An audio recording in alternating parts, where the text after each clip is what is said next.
So I made a video the other day talking about, do you know, how can you tell if you suck in Clash of Clans? And look, lo and behold, we have a GoWipe. Now, again, these plans, I'm gonna show you, I'm gonna talk to you about troops, the specific troops you use, and the actual spells. Now, I mentioned one of the things that if you're a noob in Clash of Clans, you bring the wrong spells.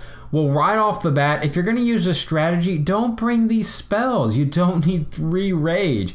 I'm gonna show a lot of different attacks here, and of course the GoWipe, this attack strategy is terrible. He's a Town Hall 11. Yes, I know his heroes aren't max, but his troops are max, and honestly, if you want percentage, do not do this. I mean, if he wants to get a 2-star high percentage, don't GoWipe. No one should be GoWiping nowadays. It is absolutely terrible. And if anyone tells you otherwise, they have no idea what they're talking about. As far as war content, it's the worst. It is terribly the worst to GoWipe. Now, why does this strategy not work? Well, there's just no value. See all these compartments here? He doesn't even have, yes, he had brought an EQ, but you know, why not bring a heal? Why did he bring 3 rage? Bring a freeze, bring another jump or something. He's bringing so much damage. His P.E.K.K.A.s just get locked on that you can't path them anywhere nicely. But the main thing is, you see all these defenses are not being hit. GoWipe, look at that. All the golems and the P.E.K.K.A.s have to bang through all these walls, and the defenses can just take them out so easily. Even if he had maxed heroes, it wouldn't have mattered. He still would have failed this. That's why you bring usually hogs on the back end, loons on the back end, and it requires skill. You can't just spam them in. A GoWipe is a spammy attack in the sense you just push in. You're going for a 2-star. It's a great 2-star attack, sure. Honestly, there are better 2-star attacks like Queen Walks, but again, on this one, it's bad because you bring in the wrong troop composition, first of all, and the spells. You don't need 3 rage and an earthquake on a GoWipe. At least bring better spells and you'll get a little bit better percentage. Now, I'm gonna show this one as well. Again, Philo, he did the exact same hit on that base, but the main one I wanted to look at was this attack from number 13. Now, again, I'm just gonna pause it.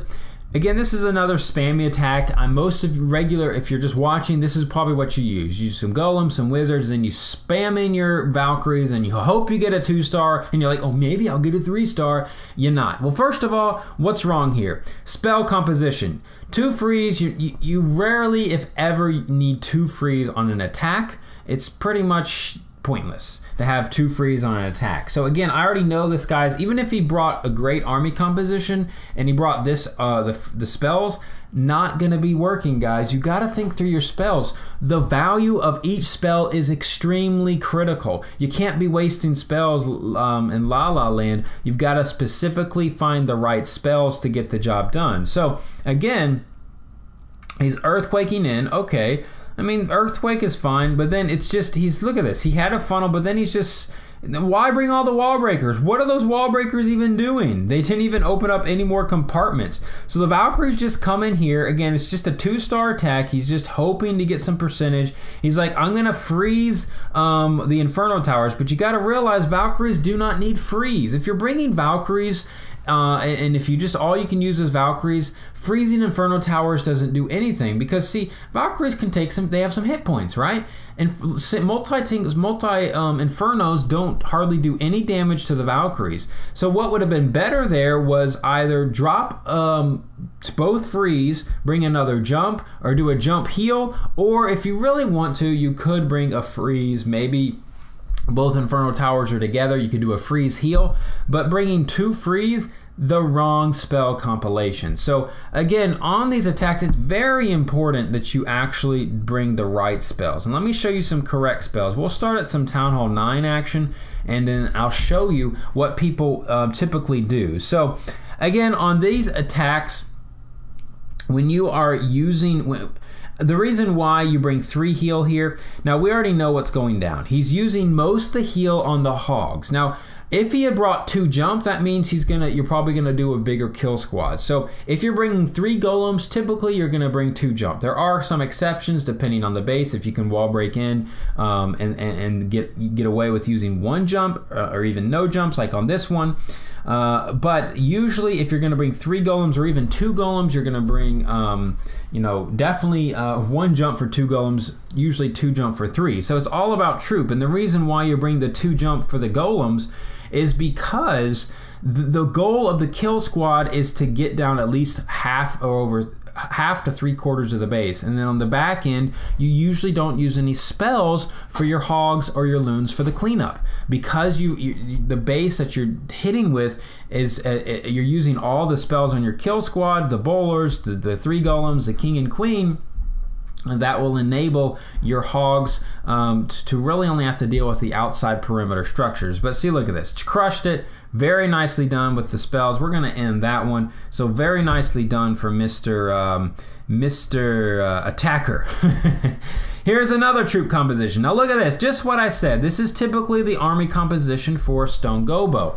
Oh, now on these attacks, you want 2 jump. The whole purpose of this is to take down half the base. 3 golems, there you got it down. Now, if you brought the wrong spells to bring here would be to bring no jump, or maybe you just bring 1 jump and you bring like 3 rage, or 1 jump and 3 heal, or 1 jump, 2 heal rage. Like, every single spell composition matters extremely. Like, if you bring the wrong spells, I guarantee you're gonna run into serious problems.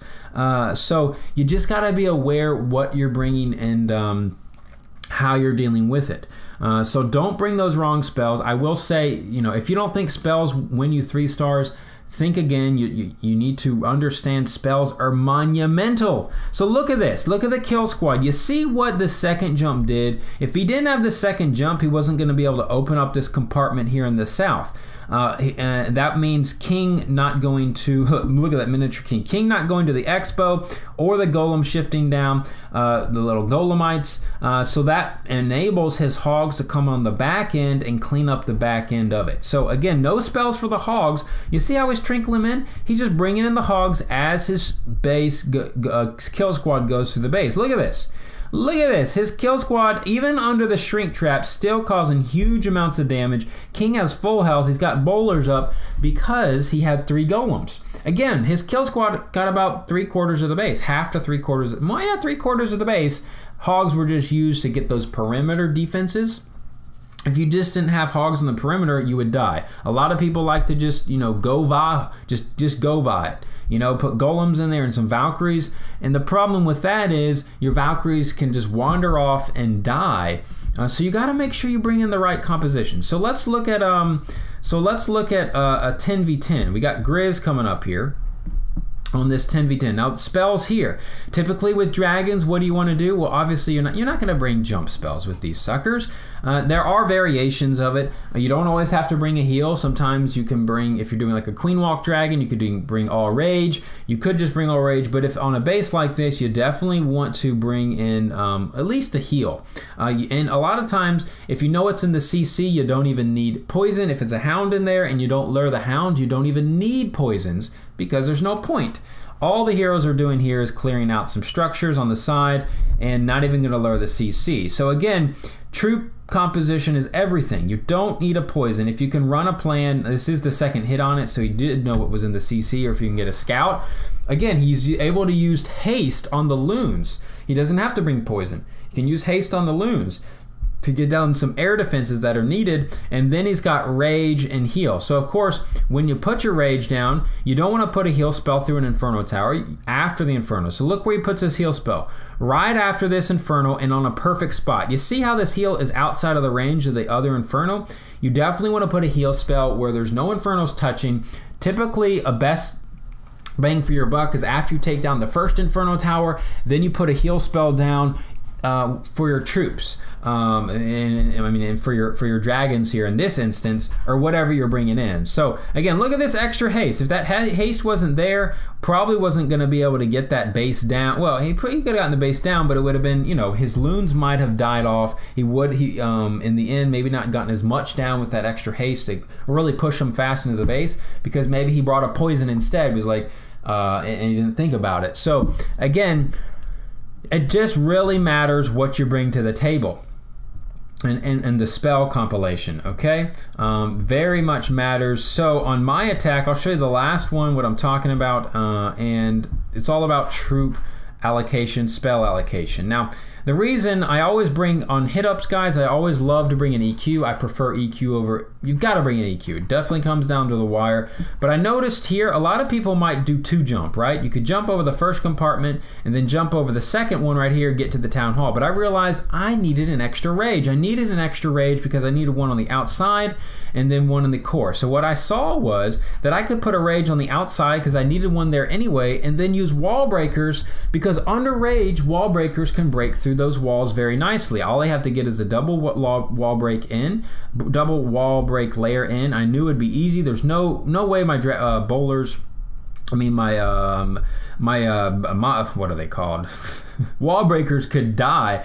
So again, I used the rage necessary, and I've got 2 rage, so I've got 1 for the core. There goes the wall breaker. See, look at that, just troop allocation, using my spells, and of course the rage, it's a double purpose. It helps the bowlers out and the king, and as well as the wall breakers, because I know I wanted an early rage, and then I needed a second rage for this section.